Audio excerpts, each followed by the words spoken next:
When I first came here, they asked me, I don't remember who it was, what did I want to accomplish by moving here and away from my apartment?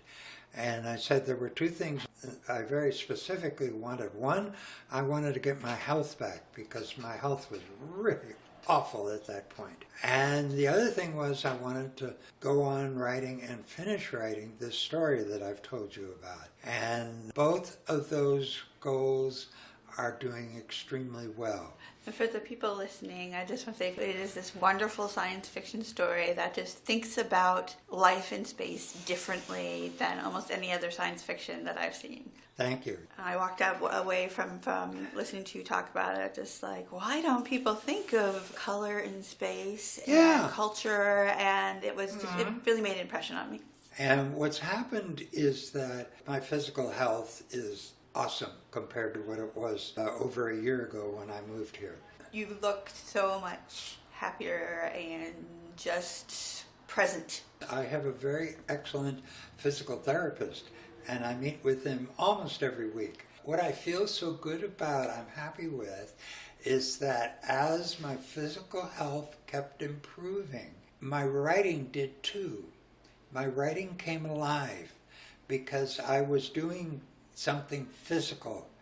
It's taken me a good 10 years to write this story.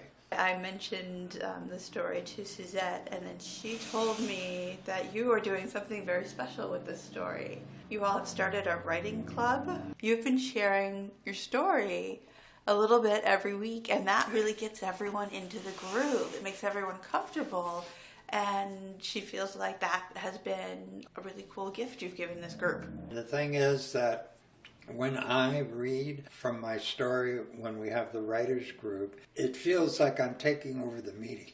And I don't want to do that. And I'm the only one who writes consistently. So the group is not really going that well. There are two men who have joined the group. One, he wants to write, he stopped drinking, the goals and how to achieve the 12 steps. He's a really wonderful person. There's another guy who, I think he's a clown. I don't know what his problem is. He's not firing on all four cylinders. And also once I was in the dining room there, and he and a couple of people were at a table and they were talking, and I asked if I could sit down, and he said no. And I said, what? Anyway, he said he was afraid that I would dominate the conversation.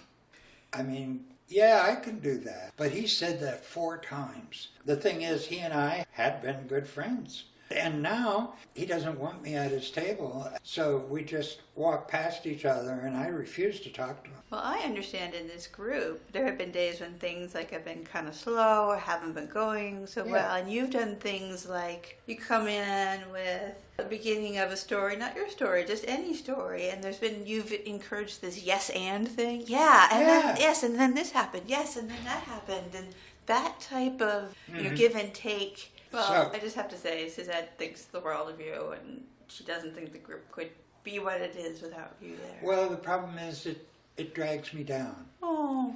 I do have some very serious challenges, yes. There is one very deeply rooted inside of me, and I know exactly what it is, and I have found some solutions to it, but it's not adequate. Well, if you want to talk about that next time, we can. I don't know if you do, but... No, I don't mind talking about it. It's called being lonely. And